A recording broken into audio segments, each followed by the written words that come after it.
வணக்கம் நேயர்களே, புது புது அர்த்தங்கள் நிகழ்ச்சிக்கு உங்களை வரவேற்பதில் மகிழ்ச்சி. இன்றைய நிகழ்ச்சியின் சிறப்பு விருந்தினர்களாக திராவிட இயக்க தமிழர் பேரவையின் திரு சுப வீரபாண்டியன் அவர்களும் பாரதிய ஜனதா கட்சியின் திரு நாராயணன் அவர்களும் நம்மோடு இணைந்திருக்கின்றனர். வணக்கம். முதல் செய்தியாக பசு காளை ஒட்டகங்களை இறைச்சிக்காக விற்க தடை. திரு சுப வீரபாண்டியன், 1960ஆம் ஆண்டு இயற்றப்பட்ட மிருகவதை தடுப்பு சட்டத்தின் கீழ் கால்நடைகளை இறைச்சிக்காக விற்பது, வாங்குவது போன்ற நடவடிக்கைகளில் புதிய கட்டுப்பாடுகளை மத்திய அரசு விதித்திருக்கிறது. மிருகவதை தடுப்பு விதிகள் 2017 அந்த அறிவிக்கையில் பல அறிவிப்புகள் இடம்பெற்றிருக்கிறது. மத்தியில் பாரதிய ஜனதா அரசாங்கம் பங்கேற்று 3 ஆண்டுகள் நேற்று நிறைவடைந்த நிலையில் இது மாதிரியான ஒரு அறிவிப்பு வெளிவந்திருக்கு. இதை நீங்க எப்படி பார்க்குறீங்க? நாட்டில் ஏராளமான சிக்கல்கள் இருக்கின்றன. அரசு கவனம் செலுத்த வேண்டிய பிரச்சனைகள் இருக்கின்றன. எல்லாவற்றையும் விட்டுவிட்டு புதிய சிக்கல்களை அன்றாடம் அரசு தோற்றுவித்துக் கொண்டே இருக்கிறது என்றுதான் நான் கருதுகிறேன்.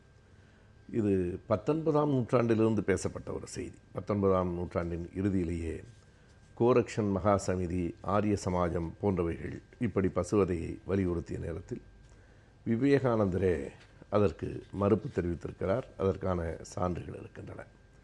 பிறகு 1909ஆவது ஆண்டில் காந்தியார் இது குறித்த அறிக்கைகளை விட்டிருக்கிறார். காந்தியார் பசுவதை கூடாது என்று சொன்னவர்.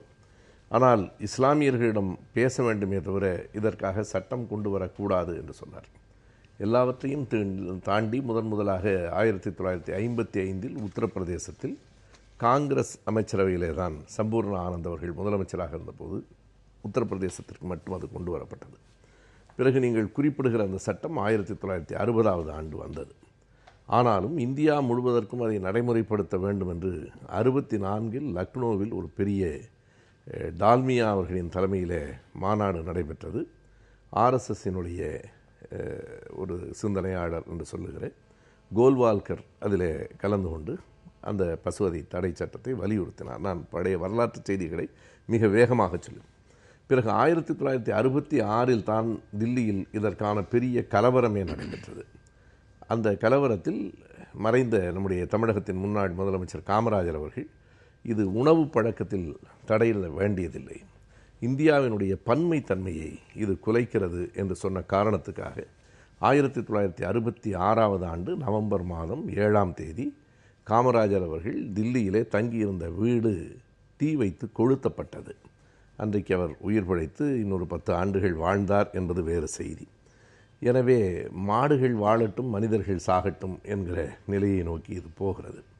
குறிப்பாக உழைக்கிற மக்களின் மீதும் இஸ்லாமிய மக்களின் மீதும் என்போல மாட்டுக்கறி உணவை விரும்பி உண்ணுகிறவர்களின் மீதும் இந்த தாக்குதல் தொடுக்கப்பட்டிருக்கிறது.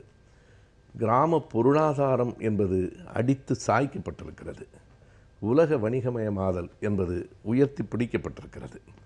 இறைச்சிக்காக விற்பனை தடை என்று சொல்லுகிற இந்த திருத்த சட்டம் எந்த இடத்திலும் இறைச்சி, மாட்டு இறைச்சி ஏற்றுமதி இறக்குமதி பற்றி பேசவில்லை. மாட்டு தோலில் செய்யப்படுகிற செருப்புகள் உட்பட மற்றவைகளை பற்றி பேசவில்லை. எனவே உழைக்கிற மக்களுக்கு குறைந்த விலையில் நிறைந்த புரதத்துடன் கிடைக்கிற மாட்டுக்கறியை இது தடுக்கிறது. குறிப்பாக கேரளத்திலும் வடகிழக்கு மாநிலங்களிலும் முழுக்க இந்த உணவை நம்பியிருக்கிறவர்களின் மீது மத்திய அரசு போர் தொடுத்திருக்கிறது என்று நான் கருதுகிறேன். நாராயணன், 2014 நீங்க ஆட்சிக்கு வந்ததிலிருந்தே இந்த மாட்டிறைச்சி தொடர்பான சர்ச்சைகள் தொடர்ந்துகிட்டே இருக்கு. நேற்று வெளியிடப்பட்டிருக்கக்கூடிய இந்த அறிவிப்பு அதுக்கு ஒரு உச்சபட்சமா பார்க்கக்கூடியது. உணவு சமநிலை மீதான தாக்குதல், உழைக்கும் மக்களின் மீதான தாக்குதல் அப்படின்ற விமர்சனம் உங்க மேல கடுமையா வைக்கப்படுது. தொடர்ந்து இந்த ஆட்சி செய்கின்ற அல்லது இந்த ஆட்சி கொண்டு வருகின்ற பல திட்டங்களை இந்த நாட்டிற்கு, கிராமப்புற வளர்ச்சிக்கு, விவசாயத்திற்கு நல்ல அருமையான சிறப்பாக கொண்டு வரப்படுகிற திட்டங்களை எதிர்ப்பதற்கென்ற சில மதவாத சக்திகள் ஒரு சில தேவையற்ற விமர்சனங்களை செய்து வருகின்றன. மதவாத சக்திகள் யாரை சொல்றீங்க? இப்போ நேற்று இது இறைச்சி இஸ்லாமியர்களுக்கு இது பிரச்சனையாக இருக்கும்னு சொல்கிறவங்க மதவாத சக்திகள் தான். வேண்டுமென்றே இந்த நாட்டில் மத நல்லிணக்கத்தை ஊறுவிளைப்பதற்காகவும் மத நல்லிணக்கத்தை கெடுத்து இரு மதங்களுக்கிடையே பிரச்சனைகள் உருவாக்குவதற்காக ஒரு சில கால்நடைகள் குறிப்பிட்ட சந்தைகளில் எப்படிப்பட்ட அந்த கால்நடைகள் எப்படி இருக்க வேண்டும், அதற்கு எவ்வாறு தண்ணீர் கொடுக்க வேண்டும், அதை வதை செய்யாமல் அதற்கு கஷ்டங்களை கொடுக்காமல் அவைகளை எப்படி பாதுகாக்க வேண்டும் என்று மெரினா உட்பட நம்முடைய அலங்காநல்லூர் உட்பட எப்படியெல்லாம் மாட்டை பற்றி, நம்முடைய காளைகளை பற்றி, மாடுகளை பற்றி, நம்முடைய குடும்ப அங்கத்தினர் ஒருவராக என்றெல்லாம் சொல்லி 10-15 நாட்கள் நம்முடைய புதிய தலைமுறை தொலைக்காட்சியில் கூட எவ்வளவோ ஒளிபரப்புனாங்க. அப்போ சொன்னாங்க, அதையெல்லாம் கருத்தில் கொண்டு இந்த அரசாங்கம் கால்நடைகளை துன்புறுத்தக்கூடாது என்பதற்காகவும், சட்டவிரோதமாக கால்நடைகளை தன்னுடைய சொத்தாக மதிக்கின்ற, இன்றைக்கி உயிரில் கூட கால்நடையை சொத்தாக தான் குறிப்பிடுவாங்க, அது அந்த காலத்துலேருந்து இருக்கிற பழக்கம்.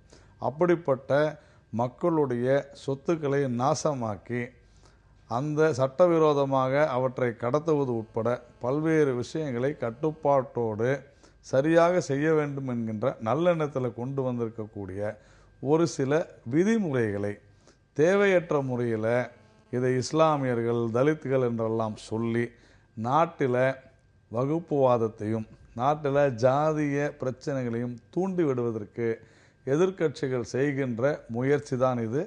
ஒன்று. ரெண்டாவது மிக முக்கியமான விஷயம், இறைச்சி என்கின்ற வார்த்தையே இந்த நேற்று வந்திருக்கக்கூடிய இந்த இதில் அறிவிக்கையில் இல்லை.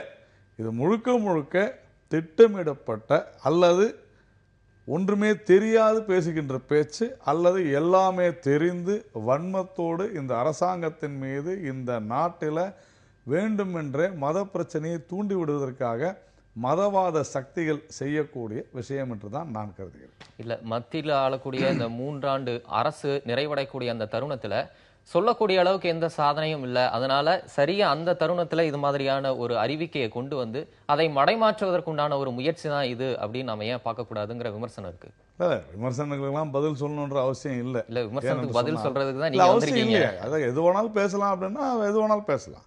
இப்போ நான் 3 ஆண்டு சாதனைகள், ஒரு சின்ன விஷயத்தை நீங்க பெருசு பண்ணி பேசுறீங்க. இப்போ இது சின்ன விஷயம், கண்டிப்பா அது சின்ன விஷயம் தான். இதே நீங்க அப்ப நீங்க எப்படி பெரிய விஷயமா சொல்றீங்க? இல்ல 90% அளவுக்கு உங்களுக்கு பெரிய விஷயமாக தெரிவது எனக்கு சின்ன விஷயமா ஏன் தெரியக்கூடாது? இல்ல, விவசாயிகள் மாடுகளை விற்க கூடாது, அவங்க ஆவணங்களை காமிக்கணும். 90% மாடு வந்து சந்தைகள்ல இருந்து தான் வருது. இல்ல இல்ல, தப்பா இல்ல, நீங்க கொடுத்திருக்க அறிவிக்கையில தான் இருக்கு. என்ன சொல்லிருக்கா? மாடுகளை விற்க கூடாதுன்னு இல்ல, விவசாயிகள் அந்த 5 ஆவணங்களை காட்டி அது விற்கணும் அப்படின்னு சொல்றீங்க. இந்த மாதிரி கட்டுப்பாடுகளை நீங்க கொண்டு வரும்போது அது விற்பதற்குண்டான சூழலே அங்க உருவாகாதே, அதுதான் அங்க கேள்வி. 90% மாடுகள் சட்ட ரீதியாக சட்டவிரோதமாக இந்த நாட்டில் விற்கப்படுகின்றனவா இல்லையா? தமிழ்நாட்டில் இந்த 60க்கு முன்னாலேயே ஆக்ட் இருக்குது, 58. இது முழுக்க முழுக்க இது பசுவதை தடை சட்டமோ எதுவுமே கிடையாது.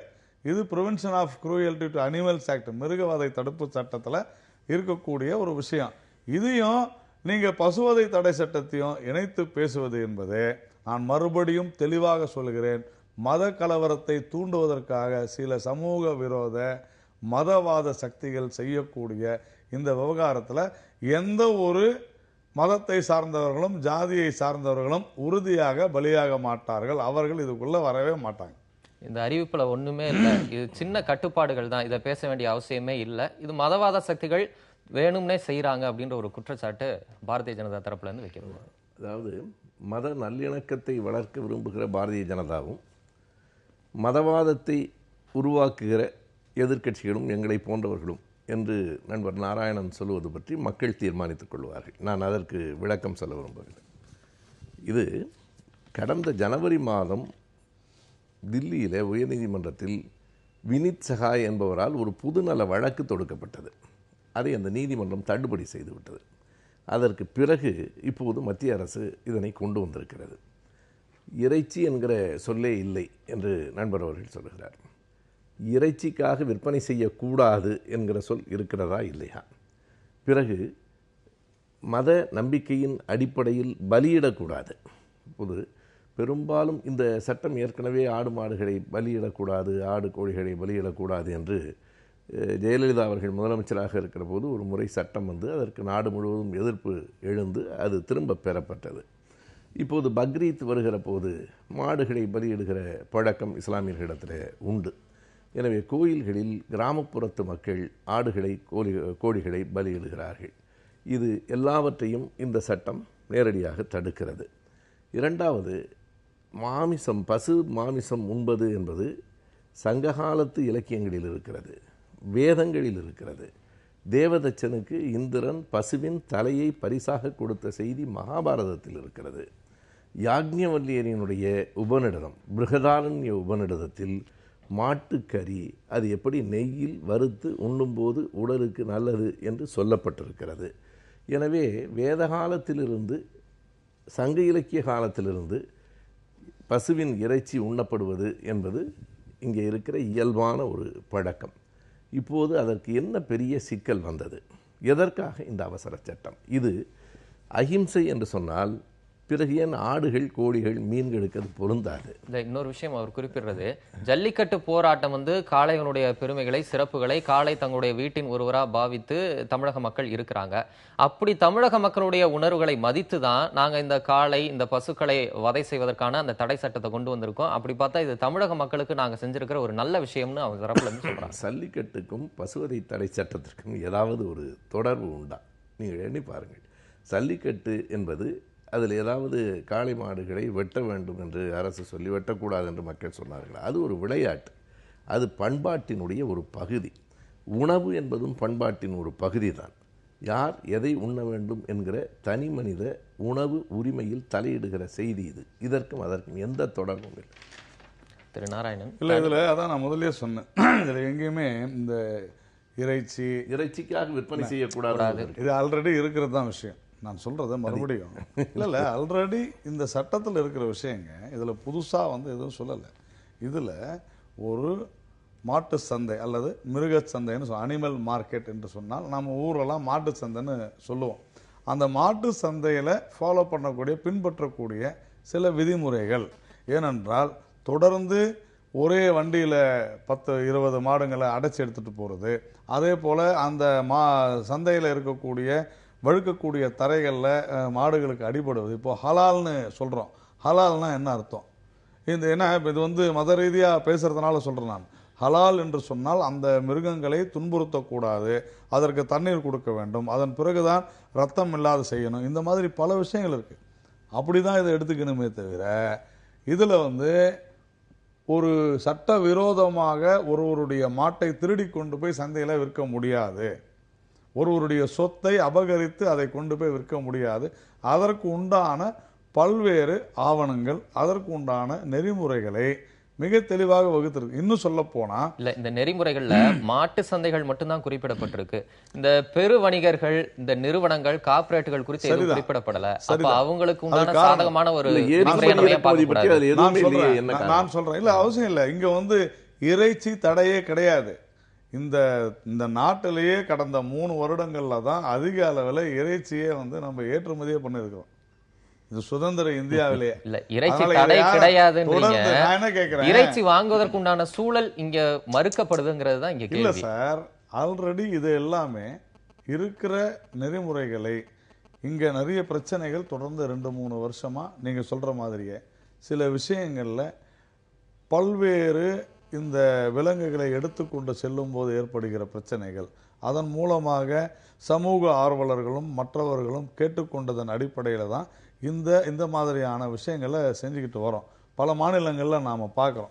இன்றைக்கு ஊடகங்கள் அதிக அளவில் வளர்ந்துட்ட சூழ்நிலையில் இது மிகைப்படுத்தப்படுகிறது அப்படின்ற விஷயங்களில் தான் இது போன்ற நெறிமுறைகளை கொண்டு வந்திருக்கிறோம். இந்த நெறிமுறைகள்ல மாட்டிறைச்சியை பணக்காரர்களுக்கு உண்டான உணவா மாற்றக்கூடிய ஒரு முயற்சியா தான் இதை பார்க்கறதா. நீங்க எந்த சந்தையிலேயாவது மாட்டை வெட்டி பார்த்துருக்கீங்களா? ரொம்ப கேஷுவலா கேட்கறேன். நானும் கிராமத்துல இருந்து வந்தவன் தான். எந்த மாட்டு சந்தையிலேயாவது அங்கேயே மாடை வெட்டுவாங்களா? மாட்டு இறைச்சி விற்க கூடாது சார். அதுதான் சார், மாட்டு இறைச்சிக்காக சந்தையில விற்காதீங்க, உழவுக்கு பயன்படுகிற மாட்டை பலி கொடுக்காதீர்கள் சொல்றாங்க. இன்னைக்கு பங்களாதேஷ் ஆகட்டும், இன்னைக்கு கேரளா கூட எடுத்துங்க, தமிழ்நாட்டில் பசுவதை தடை சட்டத்தில் இதுல எங்கேயாவது பசுவதை தடை சட்டம்ன்ற வார்த்தை இருக்குதா? ஐயா சுபவி ஐயா நான் அதுதான் நான் சொல்ல வரேன். இது செட் ஆஃப் ரூல்ஸ், இது செட் ஆஃப் ரூல்ஸ் அமெண்ட்மெண்ட். இதுல எங்கேயாவது பசுவதை, திடீர்னு ஒரு பசுவதை, சம்பந்தமே இல்லாத பசுவதை தடை சட்டத்தை பத்தி பேசுறாரு. காமராஜர் வீட்டில் இது பண்ணாங்கன்னு சொன்னாக்க அன்னைக்கு எஃப்ஐஆர் போட்டிருக்காங்களா? அவர் தான் அகில இந்திய காங்கிரஸ் கட்சியினுடைய தலைவர், ஆளுங்கட்சி. எஃப்ஐஆர் காப்பி கொடுங்க, யார் பண்ணாங்கன்றத பார்ப்போம். இல்ல அவர் வீடு கொளுத்தப்பட்டது உண்மையா இல்லையா? இல்லங்க, அது யார் கொளுத்துனாங்க? அதுக்காக நீங்க அதுவே உங்களுக்கு தெரியாது. அப்ப எஃப்ஐஆர் கொடுங்க. நான் அதானே கேட்கறேன். ஐயா, தயவு செஞ்சு எஃப்ஐஆர் கொடுங்க. அகில இந்திய காங்கிரஸ் கட்சியினுடைய தலைவர், ஆளுங்கட்சியினுடைய தலைவர் எஃப்ஐஆர் போட்டுருப்பாங்க. அவரே அவர் வீட்டுக்கு அப்ப நெருப்பு வச்சிட்டாரு. என்னங்க இது? அவரே கொடுங்க. இல்ல அது மென்ஷன் ஆயிருக்கும்ல. காமராஜரே நெருப்பு வச்சிட்டாரு. அந்த கேஸ் என்ன ஆச்சு? கொடுங்க. அது இல்ல விஷயம். நான் கொச்சைப்படுத்தல. நீங்க கொச்சைப்படுத்துறீங்க. அது என்ன சந்தேகம்? ஒரு நிமிஷம் இருங்க. இல்ல அவரே அவர் வீட்டுக்கு நெருப்பு வச்சிட்ட மாதிரி. அது உங்களுடைய பார்வை. நான் அதுக்கு ஒண்ணும் செய்ய முடியாது. நான் சொல்வது அது குறித்த விவரங்களை கொடுங்க. ஏன் கொடுக்க மாட்டேங்கிறீங்க? நான் தொடர்ந்து 5 வருடங்களாக கேட்டுக்கொண்டு தான் இருக்கிறேன். காரணத்தோட தான் கேட்கிறேன். நான் என்ன சொல்ல வரேன், இந்த விவகாரத்தை பொறுத்தவரையில மத ரீதியாக இந்துக்களையும் இஸ்லாமியர்களையும் பிரிக்க வேண்டும் என்று திட்டமிட்ட ரீதியில செய்கிறார்கள். சரி, ஒரே ஒரு கேள்வி. நாளைக்கு ரமலான் மாதம் தொடங்குது. ரமலான் மாதம் தொடங்கக்கூடிய இந்த சூழல்ல இந்த மாட்டிறைச்சி கிடைக்க முடியாத ஒரு சூழல், இந்த ஒட்டகம் குர்பானி போடுவாங்கன்னு எல்லாருக்கும் தெரியும். இந்த சூழலை நீங்க உருவாக்குவதற்கு பின்னணியில நோக்கம் இருக்குங்கிறது தான் விமர்சனம். தம்பி, மதமும் இந்த சமயங்களும் ஜாதிகளும் இந்தியாவில் 2 கலந்தன. நீங்க இதையெல்லாம் காரணம் வச்சாக்க இந்த நாட்டில் எந்த சட்டமும் விதிமுறையும் கொண்டு வரும். ஒவ்வொரு நாளும் ஒரு பண்டிகை ஒரு மதத்தில் இருந்துட்டு தான் இருக்கும். இது ஜனவரி மாதமே ஓப்பன் பொதுத்தளத்தில் வச்சு கருத்துக்கள் கேட்கப்பட்டு மிக தெளிவாக இதற்கும் இறைச்சிக்கும் எந்த சம்பந்தமும் இல்லை, தொடர்ந்து பொய் சொல்லி பதட்டத்தை ஏற்படுத்துவதன் மூலமாக தேவையற்ற முறையில் இது போன்ற மதவாத சக்திகள், மத வெறி பிடித்த நாட்டில் மத கலவரத்தை உருவாக்க வேண்டும் என்று துடிக்கின்ற சிலருடைய பசிக்கு மக்கள் இரையாக மாட்டார்கள். மாடுகள் நமது சகோதரர்கள் என்கின்ற அடிப்படையில் நாம பார்த்த மறுபடியும் எல்லாத்தையும் போட்டு பாருங்க. மெரினாவிலையும் அலங்காநல்லூரில் நடந்த விஷயங்கள்லாம் போட்டு பார்த்தீங்கன்னா ஒவ்வொரு குடும்பத்தில் இருக்கக்கூடிய மாடுகளை தன்னுடைய குடும்ப உறுப்பினரால் நினைக்கக்கூடிய அனைவருமே இந்த விதிமுறைகளை வரவேற்பார்கள். உணவு அடிப்படை உரிமையை நம்ம சொன்னேன். அதாவது இது உணவின் உரிமை, தனி மனித உணவு உரிமையும் அது ஒரு பண்பாட்டின் ஒரு பகுதி. நான் மீண்டும் அதுக்குள்ள போகல. நான் கேட்கிறது, மாடுகளை திருடி விற்க முடியாமல் தடுப்பதற்கு இந்த தடை சட்டம் என்றால் மாடுகள் மட்டும் திருடப்படவில்லை, ஆடுகளும் திருடப்படுகின்றன. இல்ல, என்ன தடைன்னு தெரியல எனக்கு. இதுல என்ன தடை இருக்குது? தடையே நீங்க தான் சொன்னீங்க. அதாவது மாடுகளை திருடி விற்றுவிட முடியாமல் தடுக்கிறது இந்த சட்டம்னு. நல்லது, ஆடுகளும் திருடப்படுகின்றன. எங்க சட்டம் கொண்டு வருவோம்? சரி, அதுக்கு இனிமேல் கொண்டு வருவீங்க. எனவே அதாவது இப்ப அது உங்களுக்கு தோணலை. இப்ப நான் கேட்டதற்கு பிறகுதான் நீ உங்களுக்கு தோணுது. 2வது, ஆடு கோழி கோயிலில் பலியிடுவதற்கும் இந்த சட்டத்துக்கு என்ன தொடர்பு? மிருகவதை தடை சட்டம் என்று நீங்கள் கொண்டு வந்தால் உறுதியாக நான் என்ன சொல்றேன், அப்படியானா உங்களுடைய வேதங்களில் மாடுகள் வேள்வியில வெட்டி போடப்படலையா? அதை நீங்க என்னைக்காவது கண்டிச்சிருக்கீங்க? அதாவது நாம அந்த டாபிக் போனோம்னா பேசிக்கிட்டே இருக்கலாம். ஏன்னா அந்த டாபிக் போனா உங்களுக்கு சிரமம் இருக்கு. நீங்க உபநிடதம் நீங்க படிக்காம இருக்க முடியாது. யாக்ஞவல்லியர் பசுமாட்டு கறி பற்றி சொல்லி இருக்கிறாரா இல்லையா? வேள்வியில் வெட்டி மாடுகளை போடுவது பற்றி இருக்கிறதா இல்லையா? சொல்லுங்க. இப்போ நாம அந்த தலைப்புக்குள்ள போனோம்னா 2 மணி நேரம் பேசலாம். ஐயா சொல்லுவது எல்லாமே இவர் ஒரு பக்கம் இந்த இதிகாசங்கள் எல்லாமே கதைகள்னு சொல்லுவாங்க. ஆனா இது பத்தி பேசும் பொழுது இவங்களுக்கு தேவையானதை எடுத்துக்கிட்டு அதை கிரிட்டிசைஸ் பண்றது, தொடர்ந்து இந்த கடவுள் மறுப்பு கொள்கையுடையவர்கள் இந்து மதத்தினை எனக்கு கடவுள் நம்பிக்கை உண்டா இல்லையா என்பதெல்லாம்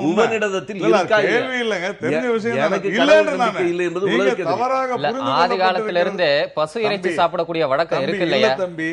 இல்ல தம்பி, நான் இல்லன்னு வால்மீகி ராமாயணம் அதுதான் சொல்றேன். நான் இல்லன்னு சொல்றேன். நீங்க தவறாக அதுதான் சொல்றேன். இது ஒரு பெரிய நீண்ட நெடிய டிஸ்கஷன். இல்ல, நான் என்ன சொல்ல வரேன், இது இருந்திருக்கா இல்லைங்க.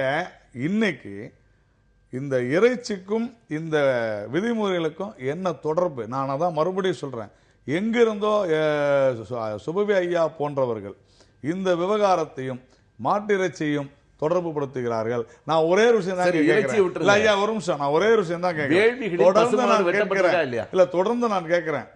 மாட்டிறைச்சி திருவிழா என்று தமிழகத்திலே நடத்தியவர்களுக்கு தைரியம் இருந்தால் பசு இறைச்சி திருவிழான்னு போர்டு போட்டு உட்கார சொல்லுங்க. ஒவ்வொரு வீட்டில் இருக்கிறவங்க கேவலப்படுத்துவாங்க. அப்ப மாட்டு இறைச்சி சாப்பிடுறதுனால பாரதிய ஜனதாக்கு ஒரு பிரச்சனை இல்ல. நான் தான் சொல்றேனாங்க, மாட்டு இறைச்சி சுதந்திர இந்தியாவில் அதிக அளவுல இந்த 3 வருடத்துல தான் எக்ஸ்போர்ட் ஆயிருக்குது.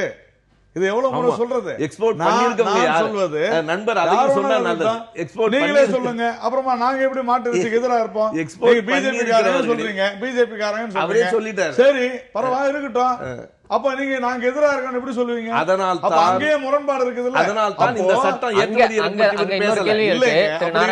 திரு நாராயணன், நீங்க மாட்டு சந்தையில இல்ல ஒரே ஒரு கேள்வி, மாட்டு சந்தையில மாட்டை எப்படி வெட்டுவாங்கன்னு கேட்டீங்க.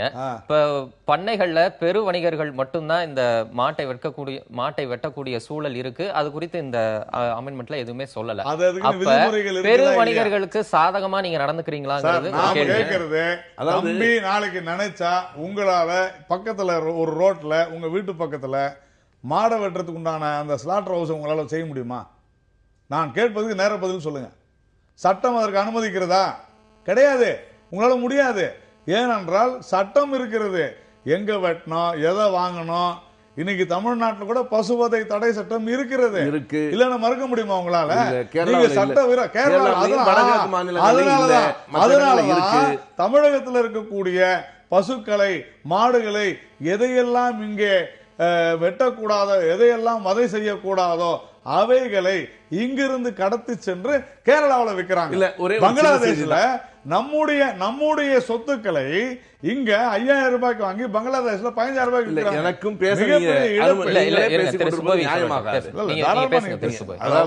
நான் கேட்கிற அடிப்படையான கேள்விகள் இவ்வளவு பேசல. நீங்க ஏற்றுமதி இறக்குமதி பற்றி ஏன் பேசலன்னா, 3 ஆண்டுகளாய் அதிகம் ஏற்றுமதியை செய்தவர்கள் அவர்கள் கட்சிக்காரர்கள்.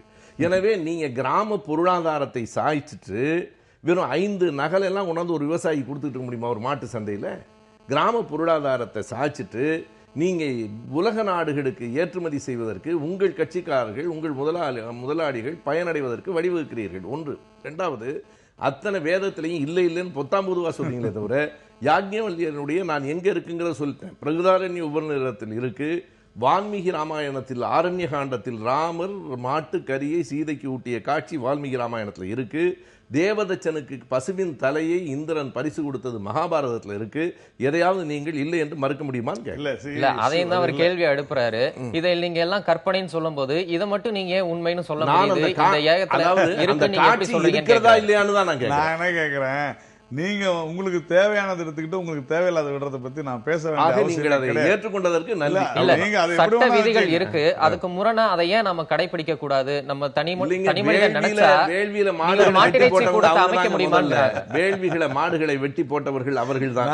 இன்னைக்கு வரைக்கும் ஒரு பசுவை அவங்க வளர்த்ததும் இல்ல, பாதுகாத்ததும் இல்ல. இல்ல, வளர்ப்பது எங்கள் மக்கள். இந்த பசுவதை ஒரு நெறிமுறைப்படுத்துவதற்கு உண்டான ஒரு சின்ன திருத்தம் தான். இதையே நம்ம அப்படி பார்க்கணும். சட்டத்திற்கு உட்பட்டு தான் இது நடக்குது. இதையே ஒரு மிகப்பெரிய அது என்ன ஒரு விஷயமா நம்ம ஏன் பேசணும்? இறைச்சிக்காக மாடுகளை விற்கக்கூடாது ஒரு திருத்தம், கோயில்களில் பலியிடக்கூடாது இன்னொரு திருத்தம், மாடுகளை திருடக்கூடாது, ஆடுகளை பற்றி கவலை இல்லை, அது என்ன திருத்தம்? நீங்க வங்காளத்துல போய் மீன் சாப்பிடக்கூடாதுன்னு சொல்லிடுவீங்களா? இல்ல, மாட்டிறைச்சி நீங்க தாராளமா சாப்பிடலாம், நாங்க யாரையும் போய் தடுக்கலன்னு சொல்றாங்க. ஏங்க, அதற்காக விற்பனையே செய்யக்கூடாது. இது என்ன இது? அதாவது நீங்கள் இப்படியெல்லாம் ரொம்ப நுட்பமாக ஏமாற்றுகிற காலங்கள் எல்லாம் முடிந்து போயிட்டு எங்களுக்கு புரியுது. நீங்க எங்க வரீங்கன்னு புரியுது. எதற்காக இது அகிம்சை அல்ல நோக்கம், உங்களுடைய மத சார்பு. மிக சரியாக அவர்களுடைய நீங்க உழைக்கிற மக்களின் மீது இப்படி ஒரு போர் தொடுத்திருக்கிறீர்கள்.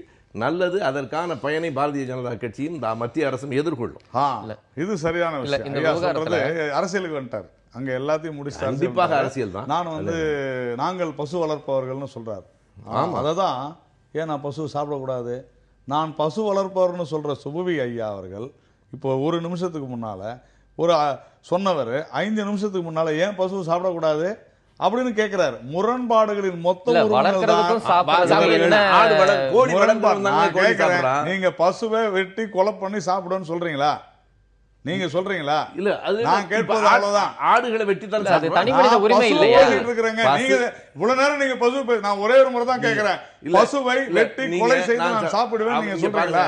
வெட்டி கொலை செய்துங்கிற பதம் வந்து உண்மைதானே? கொலை தானே? கோழியை வீட்டுல தானே வளர்க்கிறோம், தானே வெட்டி சாப்பிடுறோம். நான் கேட்பது பசு. ஏங்க இவ்வளவு நேரம் நாங்க கோழியை பத்தி ஆடு பத்தி பேச மாட்டேங்கிறீங்க. நான் விலங்கு கேட்டில் நான் பேசிக்கிட்டு இருந்த போது பசு பத்தி பேசிக்கிட்டு இருந்தாரு. நான் பசு பத்தி பேசும்போது அதையும் பேசுறீங்க, கோழி பத்தி பேசுகிறேன். நான் கேட்பது ஒரே ஐயா நேரே பதில் சொல்லுங்க. நீங்க நான் பசுவை வெட்டி கொலை செய்து சாப்பிடுவேன் சொல்லுவீங்க. நான் கேட்பதற்கு நீங்க பதில் சொல்லுங்க. உங்களுடைய நோக்கம் அஹிம்சையா மதம் சார்பா? என்னுடைய நோக்கம் அஹிம்சையா? என்னுடைய மாணவர்கள் இளைஞர்கள் மெரினாவிலும் மதுரையிலும் உணவுங்கிறது தனிப்பட்ட உரிமை, இது பாரம்பரியம். இது எப்படி ஒப்பிட்டு பேச முடியும்னு எனக்கு தெரியல. நான் ஜட்ஜு கிடையாது, நீங்களும் ஜட்ஜு கிடையாது, யாருமே இங்க ஜட்ஜு கிடையாது. இல்ல யாருமே இங்க ஜட்ஜு கிடையாதுங்க. அலகாபாத் உயர் நீதிமன்றம் தனி மனித உரிமை, உணவுங்கிறது தனி மனித உரிமைன்னு சொல்றது. நீங்களும் முடிவு பண்ண முடியாது, ஐயா முடிவு பண்ண முடியாது, நானும் முடிவு பண்ண முடியாது. யாருமே முடிவு பண்ண முடியாதுங்க. நீங்க பேசாதன்னு சொல்லல, நீங்களும் சொல்ல முடியாது, நானும் சொல்ல முடியாது. தனி மனித உரிமையை யாரும் பேச முடியாது, யாருமே சொல்ல முடியாது. நீங்க என்னைய ஜட்ஜ்னு சொன்னதுனால நான் சொல்றேன். இல்ல நீங்களும் சொல்ல முடியாதுங்க, யாரும் சொல்ல முடியாது. ஜல்லிக்கட்டு பத்தி பேசக்கூடாது. நீங்க பேசலாம், நீங்க என்னைய ஜட்ஜ்னு குறிப்பிட்டதுனால நான் சொல்றேன். நீங்களும் ஜட்ஜ் இல்ல, நானும் ஜட்ஜ் இல்ல. நான் இத பேசக்கூடாது. நீங்க யாரும் தடுக்கல. இல்ல நீங்க மடைமாற்றாதீங்க. இல்ல நீங்க என்ன ஜட்ஜ், நீங்க நீங்களும் இப்ப சொன்னீங்க. இல்ல நீங்க ஜட்ஜ் இல்ல நீங்க சொன்னீங்க, அதனால உங்களை நான் சொல்றேன். உங்களை நான் வந்து பேசக்கூடாதுன்னு சொல்லல. உங்க கருத்தை நீங்க தாராளமா பதிவு செய்யலாம் திரு நாராயணன். நீங்க என்ன ஜட்ஜ் சொன்னதுனால நான் உங்களை சொன்னேன். இல்ல பாரம்பரியத்துக்கான போராட்டம் வேற, தனி மனித உரிமை வேற, உயர் நீதிமன்றமும் சொல்றாங்க. இல்ல நான் யாருக்கும் ட்ரை பண்ணல. இந்த விவாதத்துல அதிக நேரம் எடுத்தது நீங்க தான், கருத்துக்களை பதிவு செய்தது நீங்க தான். நாங்க யாரும் உங்களை ப்ரோவோக் பண்ணல. இல்ல திரு நாராயணன், மிரட்டல் பேசுறீங்க. மத்திய அரசு ஆட்சியில் இருக்கிறதுனால மிரட்டல் பேசுறீங்க. அது நல்ல செய்தி அல்ல. இல்ல ஒரு சின்ன இடைவேளைக்கு பிறகு வேற பேசலாம். ஒரு சிறிய இடைவேளைக்கு பிறகு தொடர்ந்து பேசலாம். ரஜினிகாந்துக்கு நான் அழைப்பு விடுக்கவில்லை, பாரதிய ஜனதா தேசிய தலைவர் அமித்ஷா பேசியிருக்கிறார். திரு நாராயணன், ஏற்கனவே ஒரு சமீபத்தில் வந்த ஒரு பேட்டியில நடிகர் ரஜினிகாந்துக்காக பாரதிய ஜனதாவின் கதவுகள் திறந்தே இருக்கும் சொல்லியிருந்தாரு சில நாட்களுக்கு முன்பு. நேற்றைக்கு செய்தியாளர் சந்திப்புல ரஜினிகாந்தை நான் அழைக்கவில்லைன்னு பாரதிய ஜனதா தேசிய தலைவர் சொல்லியிருக்கிறார். இது ரெண்டு கருத்தையும் நம்ம எப்படி பார்க்கறோம்? அவர் சொன்னது நேற்று சொன்னதும் சரிதான், அன்றைக்கு சொன்னதும் சரிதான். ஏன்னா தொடர்ந்து என்ன ஆகுதுன்னா, இந்த ஒரு கேள்வி கேட்டதற்கான பதிலை சொல்லும் பொழுது நாங்கள் இந்த கேள்வியை கேட்டோம், ஆனால் அவர் இந்த பதிலை சொன்னார் அப்படின்னு போடாத செய்திகள் வெறும் பதிலை போடும் பொழுது இந்த மாதிரியான குழப்பங்கள் வரத்தான் செய்யும். ஒரு நிருபர் கேட்ட கேள்விக்கு ரஜினிகாந்த் அரசியலுக்கு உறவாரா அப்படின்னா, அரசியலுக்கு வந்தால் வரவேற்கிறோம்னு சொன்னார். ரஜினிகாந்த் வந்தால் பிஜேபியில் சேர்த்துப்பீங்களா அப்படின்னு கேட்டதுக்கு, நல்லவர்கள் யார் வந்தாலும் பாரதிய ஜனதா கட்சியினுடைய கதவுகள் திறந்தே இருக்கும்னு சொன்னார். இதுதான் அவர் சொன்ன விஷயம். அதுதான் நேற்று சொல்லியிருக்கிறார். நான் இது குறித்து நம்முடைய புதிய தலைமுறை உட்பட பல்வேறு தொலைக்காட்சிகளும் இதை தான் சொன்னோம். ரஜினிகாந்த் மட்டுமில்லை, யார் அரசியலுக்கு வந்தாலும் அது அவருடைய உரிமை, ஜனநாயக உரிமை, தாராளமாக வரட்டும். அதுவும் ரஜினிகாந்த் போன்றவர்கள் நல்ல மனிதர்கள், தாராளமாக வரட்டும். பாஜகவில் இணைவதாக அவர்கள் நினைத்தால் வந்தால் தாராளமாக வரவேற்கிறோம். தம்பி உட்பட ஐயா உட்பட வரவேற்போம். யார் வந்தாலும் வரவேற்கிறோம். நல்லவங்க யார் வேணாலும் வரட்டும். அவ்வளவுதான் விஷயம். திரு சுபவீர பாண்டியன், பாரதிய ஜனதா கட்சியில நடிகர் ரஜினிகாந்த் சேருவாருன்னு பூடகமா பல்வேறு தகவல்கள் விஷயங்கள் பகிரப்பட்டு வந்த நிலையில ரஜினிகாந்தை நான் அழைக்கவில்லைன்னு பாரதிய ஜனதா தலைவர் சொல்லக்கூடிய இந்த கருத்தும் ரொம்ப முக்கியத்துவம் வாய்ந்ததா நம்ம பார்க்கலாம். நீங்க எப்படி பாக்குறீங்க? ரஜினிகாந்த் அவர்களின் நிலை பற்றி அவர் எந்த அறிவிப்பையும் அவர் வெளியிடவில்லை.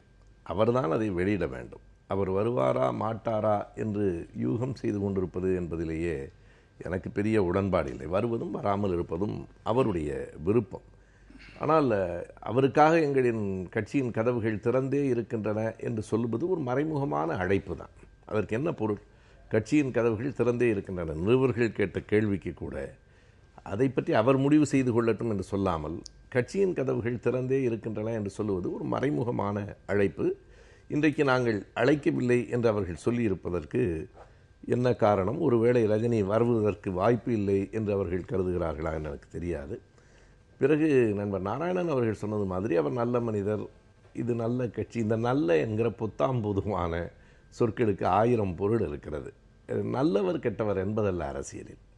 எந்த கோட்பாடுகளை ஏற்றுக்கொண்டவர் அரசியலுக்கு வருகிறார் என்பது தானே தவிர, நல்லவர்கள் எல்லா கட்சியிலும் இருக்கிறார்கள், கெட்டவர்களும் எல்லா கட்சியிலும் இருக்கிறார்கள். இந்த நல்ல கெட்ட என்பது ஒரு அரசியல் உரையாடல் அல்ல என்று நான் கருதுகிறேன். எனவே நல்ல மனிதர் வரட்டும் என்பதல்ல. அரசியலுக்கு வருவதற்கு எதற்காக வருகிறேன், எந்த கோட்பாட்டின் அடிப்படையில் என்று அவர் சொல்ல வேண்டும். அப்படி சொன்னால் கூட எல்லோரும் கோட்பாடுகளை சொல்லிவிட்டால் அரசியலுக்கு வருகிறார்கள் என்று இன்னொரு கேள்வி இன்றைக்கு எழுகிறது. அதை அவர் முடிவு செய்து. நடிகர் ரஜினிகாந்த் அரசியலுக்கு வருவது ஒரு பக்கம் இருக்க, இன்னைக்கு தமிழ்நாட்டை தமிழரே ஆளணும் அப்படின்ற ஒரு தமிழ் தேசியவாதிகள் முன்வைக்கக்கூடிய ஒரு கருத்தையும் இந்த இடத்துல நாம கவனத்தில் எடுத்துக்க வேண்டியது இருக்குல்ல. அடுத்த கேள்வி, தமிழர் என்று யார் யார் எப்படி இந்த வரையறையை செய்கிறோம் என்று ஒரு பெரிய கேள்வி இருக்கிறது. அதற்கான தெளிவான வரையறையை ஒரு அறிவியலில் கொடுப்பது போல சொல்லிவிட முடியாது. அதில் மாற்று கருத்துகளுக்கு இடம் உண்டு. சட்டத்தில் அப்படி எதுவும் இல்லை. இன்றைக்கு சொல்லுகிறவர்கள் கூட சட்டத்தின் அடிப்படையில் சொல்லவில்லை, ஒரு தார்மீக அடிப்படையில் தமிழர்கள் தமிழ்நாட்டை ஆள வேண்டும் என்கிறார்கள். நடிகர் கமலஹாசன் அவர்கள் அதில் ஒரு திருத்தத்தோடு சொல்கிறார், தமிழ் உணர்வுள்ளவர்கள் என்கிறார். நீங்கள் அப்படி பார்த்தால் ஒவ்வொருவரும் தமிழரா இல்லையா என்கிற இந்த இரத்த பரிசோதனை நிலையங்களுக்குள் போவதில் பெரிய சிக்கல் இருக்கிறது. தமிழ் உணர்வுள்ள யார் வேண்டுமானாலும் தமிழகத்தை ஆளலாம்னு திரு கமல்ஹாசன் சொல்லியிருக்கிறார். தமிழ் உணர்வு உள்ளவர்கள் இந்த நாட்டினுடைய ஜனாதிபதி ஆகலாம், தமிழ் உணர்வு உள்ளவர்கள் இந்த நாட்டினுடைய பிரதமர் ஆகலாம் என்றால், இந்திய உணர்வுகள் யாரும் தமிழ்நாட்டில் முதல்வராக கூட ஆகலாம். அதில் ஒன்றும் தவறெல்லாம் இல்லை. தவிர ஐயா சரியாக கவனிக்கலன்னு நான் நினைக்கிறேன். அமித்ஷா அவர்கள் அந்த முதல் பேட்டியிலேயே சொன்னார், ரஜினிகாந்த் அரசியலுக்கு வருவதும் வராததும் அவருடைய விருப்பம், நாம் கட்டுப்படுத்த முடியாது. அதையும் சொல்லியிருந்தாரு. இல்ல, ஏன்னா ரிப்போர்ட் ஆகும்போது பல விஷயங்கள் திறந்தே இருக்கின்றன. அதாவது ஒரு கேள்விக்கு பதில் சொல்லும் பொழுது அது சொன்னீங்க இல்லையா, அதனால அதுதான் கிளாரிபிகேஷன் கொடுத்திருக்கிறார். சரி, நான் மறுபடியும் சொல்றேன், யார் வேண்டுமானாலும் வரலாம். எங்களுடைய கொள்கைகளை ஏற்றுக்கொள்பவர்கள் யாராக இருந்தாலும் வரவேற்கப்படுகிறார்கள். அரசியல் கட்சியே 4 பேர் வந்தாதான் அதன் மூலமாகத்தான் அது 440 ஆகி 40,000 ஆகி 4 லட்சம் ஆகி 4 கோடி ஆகி நாங்கள் எங்கள் ஆட்சியை கொண்டு வந்து ஆள முடியும். அதனால எங்க வரவானான்னு யாரையுமே சொல்ல மாட்டோம். எங்களுடைய கொள்கைகளை ஏற்றுக்கொள்பவர்கள் யாராக இருந்தாலும் வரலாம். இவ்வளவுதான் விஷயம். சுருக்கமாக சொன்னால் ரஜினியின் அரசியல் ஒரு பெரிய ஒரு பேசக்கூடிய செய்தி இல்லை என்று ஒரு சிறிய இடைவேளைக்கு பிறகு பேசலாம்.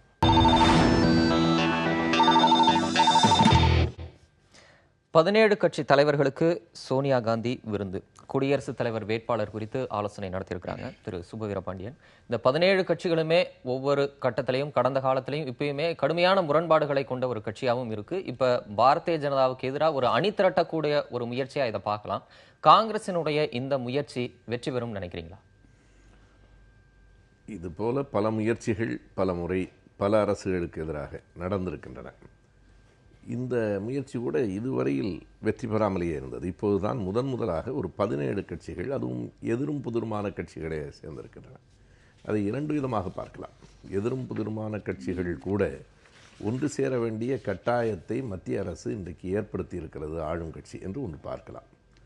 இரண்டாவது, இப்படி எதிரும் புதிருமாக இருக்கிற கட்சிகளின் ஒற்றுமை எத்தனை காலம் நிலைத்து நிற்கும் என்கிற இயல்பான கேள்வியும் எழுவதற்கு வாய்ப்பு இருக்கிறது. நேற்று நான் குறிப்பாக பார்த்தால் அகிலேஷ் யாதவும் வந்திருக்கிறார், மாயாவதியும் வந்திருக்கிறார். அது ரொம்ப ஒரு வியப்பான இணைவு என்று சொல்ல வேண்டும். இன்றைக்கு ஒரு ஆங்கில நாளேட்டில் கூட இது குறித்த விரிவான கட்டுரை ஒன்று வந்திருக்கிறது. அது பிரான்ஸில் நெப்போலியனுக்கு பிறகு 39 வயதில் ஆட்சிக்கு வந்திருக்கிற மார்க்கனோடு ஒப்பிட்டு இந்தியாவில் அடுத்த மார்க்கன் வருவதற்கு வாய்ப்பு இருக்கிறதா என்பதாக அந்த கட்டுரை தொடங்கி, அந்த கட்டுரையும் இந்த செய்தியை தான் சொல்லியிருக்கிறது. இந்த அனைத்து கட்சிகளும் ஒருங்கிணைவது என்பது ஒரு வலிமைதான்.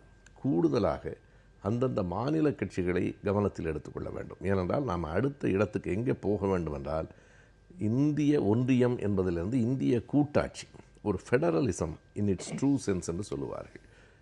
உண்மையான பொருளில் கூட்டாட்சியை நோக்கி நகர வேண்டிய தேவை இருக்கிறது. அதற்கு இது முதல் படியாக, வெறுமனே மிக தெளிவாக எல்லா கட்சிகளும் ஒருங்கிணைந்தாலும் பாரதிய ஜனதா கட்சியினுடைய குடியரசுத் தலைவர் வேட்பாளருக்கு வெற்றி வாய்ப்பு கூடுதலாக இருக்கிறது என்பது வாக்குகள். ஏனென்றால் இது பொதுமக்களினுடைய மனநிலை மாறுகிற வாக்குகளைப் போல அல்ல. ஏற்கனவே இருக்கிற நாடாளுமன்ற சட்டமன்ற உறுப்பினர்கள் தான் வாக்களிக்கப் போகிறார்கள். இப்போதே நாம் வாக்குகளை எண்ணி விடலாம். அதுவும் தமிழ்நாட்டில் இருக்கிற அதிமுகவின் 2 பிரிவுகளும் அவர்களைத்தான் ஆதரிக்கின்றன என்பது வெளிப்படையாக இருக்கிற போது அந்த வெற்றி வாய்ப்பை தடுக்க முடியாது. ஆனாலும் இந்த ஒற்றுமை 2 செய்திகளுக்கு பயன்படும். ஒன்று, இன்றைக்கு இருக்கிற மத்திய அரசுக்கு எதிரான ஒரு மனநிலை மக்களிடம் எழுந்து கொண்டிருக்கிறது, அதை ஒன்று திரட்டுவதற்கு பயன்படும். இரண்டாவதாக, ஒரு கூட்டாட்சி தத்துவத்தை நோக்கி நகர்வதற்கும் இது தேவைப்படும் என்று கருதுகிறேன். அந்தந்த மாநிலத்தில் மக்களுடைய மனநிலை சில மாநில கட்சிகளுக்கு எதிராக இருக்கின்ற காரணத்தினால ஐயா சொன்ன மாதிரி ஒரு 17 கட்சி, அந்த 17 கட்சியும் சேர்ந்து அந்தந்த மாநில, உதாரணத்துக்கு அகிலேஷ், அப்புறமா நம்ம மாயாவதி, இவங்களை போன்றவங்களாம் அந்த மாநில மக்கள் அவர்களுக்கு எதிராக இருக்கிறார்கள் என்பதை புரிந்து கொண்டு அதை சரி செய்யறதுக்காக பாரதிய ஜனதா கட்சி இந்தியா முழுவதும் வெற்றி பெற்று கொண்டிருப்பதை பொறுத்து கொள்ள முடியாமல் அனைவரும் சொன்னது போல எதிரெதிர் கருத்துக்களை உடையவர்களோ ஒன்று சேர்ந்திருக்காங்கன்னா அவர்கள் அந்த அதிகாரத்திற்காக ஒன்றிணைகிறார்கள் என்பதுதான் இங்கே பொருளாக இருக்கிறது. இந்த ஒன்றிணைவுக்கு காரணம் இந்த சூழலை உருவாக்குனதே மத்திய பாரதிய ஜனதா அரசு அப்படின்றாங்க. மக்கள் புறக்கணித்தவர்கள் அத்தனை பேரும் ஒன்று சேர்றார்கள். உத்தரப்பிரதேசத்தில் மக்கள் புறக்கணிச்சுட்டாங்க, சமாஜ்வாடியும் பிஎஸ்பியும், அதனால சேர்றாங்க. தவறு ஒன்றும் இல்லையே. இப்ப மம்தா பானர்ஜி அங்க இருக்கிறாங்கல்ல, இருக்கட்டும். மம்தா பானர்ஜி சரியா 25 நாளுக்கு முன்னால இதே மம்தா பானர்ஜி அத்வானி அவர்கள் குடியரசுத் தலைவரானால் நான் வரவேற்கிறேன், சுஷ்மா ஸ்வராஜ் அவர்கள், சுமித்ரா மகாஜன், சரியாக சொல்லணும் மார்ச் மாதம் 25ஆம் தேதி அவங்க ஒரு பேட்டியே கொடுத்துருக்குறாங்க. ஆனால் இந்த 20 நாள் அவங்களுக்கு என்ன மாற்றம்னு நமக்கு தெரியல. நான் ஏன் சொல்ல வரேன்னா, இவங்க இப்போ கம்யூனிஸ்ட் எடுத்துங்க, கம்யூனிஸ்ட் சீன்லேயே இல்லை. இவங்க எல்லாரும் ஏன் ஒன்றா சேர்றாங்கன்னா, எப்படியாவது இந்தியா முழுவதும் எல்லா மாநிலங்களும் பாஜக தொடர்ந்து வெற்றி பெற்று கொண்டு வருது, மக்கள் ஆதரவு கொடுத்து கொண்டிருக்கிறார்கள், எல்லாம் ஒன்று சேர்ந்தாவது எதிர்க்க முடியுமான்னு பார்க்குறாங்க. இல்லை, ஆனால் அந்த 17 கட்சிகள்ங்கிறது ஒரு மிகப்பெரிய எண்ணிக்கையா இருக்குல்ல, பாரதிய ஜனதாவுக்கு எதிராக ஒரு மிகப்பெரிய அணிதிரட்டலாக பார்க்கக்கூடாது. மேபி அது வந்து நம்பர்ஸ் முதல் முறையா இந்த மாதிரியான ஒரு ஒருங்கிணைப்பு நிகழ்வு நடக்குது இல்லை தம்பி. நம்பர்ஸ் வேணா அப்படி இருக்கும், 17 கட்சிகள்லாம் இருக்கட்டும், அதனால என்ன தப்பு இருக்கு? இப்போ உத்தரப்பிரதேசத்தில் அதுதான் நம்ம சொன்னது போல தான் ஐஎன்எல்டி நிறைய இருக்கு, அதை விட்டுருங்க. இப்போ திமுக இங்கே தமிழகத்தில் எடுத்துக்கிட்டாக்க 17 கட்சி 20 கட்சி இருக்குது, எல்லாரும் ஒன்றா சேரலாம். ஆனால் எவ்வளோ வாக்குகள் வாங்குறாங்கன்றது தான் நம்ம பார்க்கணும். கம்யூனிஸ்ட்டு பெயரளவில் பெரிய கட்சியாக இருக்குது, வாக்கு பார்த்தீங்கன்னா ஒன்றும் கிடையாது, ஒரே ஒரு சீட்டு வச்சுருக்கிறாங்க. அதனால் அது பெரிய கட்சி சின்ன கட்சின்னு நான் வந்து இலக்காரமெல்லாம் நான் பேசலை. நான் சொல்வது அதையெல்லாம் கூட நாம் கணக்கில் எடுத்துக்கணும். ஐயா சொன்னது போல் வாக்குகள் அடிப்படையில் இன்றைக்கி கிட்டத்தட்ட 49% வாக்குகள் தேசிய ஜனநாயக கூட்டணியில் இருக்குது. இங்கே அதிமுகவினுடைய வாக்குகள் கூட அது வந்தால்தான், ஒருவேளை போட்டி வரக்கூடாது, ஒருவேளை போட்டி வந்தால் அதிமுகவுடைய ஆதரவு வேண்டுமா என்று கேட்டால் அப்படிப்பட்ட ஒரு சூழ்நிலையும் இல்லை.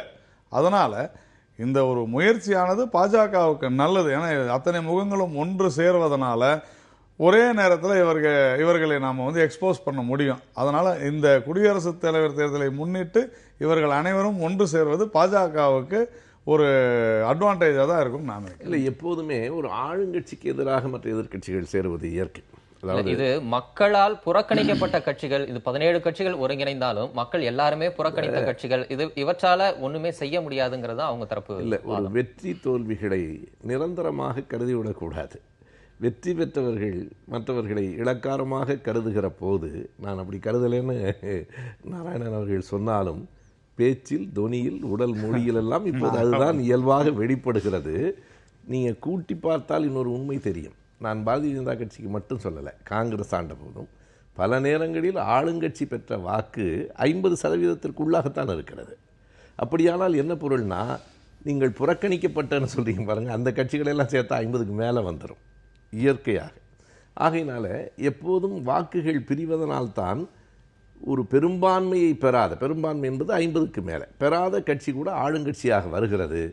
இந்த நாற்காலிகள் நிலையானவை அல்ல என்பதை நெஞ்சில் வைத்துக் கொள்வது நல்ல. இதுதான் சிஸ்டம், நம்மளுடைய அக்செப்டட் டெமோக்ராட்டிக் சிஸ்டம் இதுதான். அதனால அது புறக்கணிக்கப்படல. நம்ம அதை இக்னோர் தான். 31% பாரதிய ஜனதா கட்சி என்றால் 69% புறக்கணிக்கப்பட்ட. திமுக வந்து எல்லா கட்சிகளுக்கும் சேர்த்து எதிர்கட்சிகளுடைய இந்த முயற்சி வெற்றி கொடுக்குதான் நம்ம பொறுத்து பார்க்கலாம்.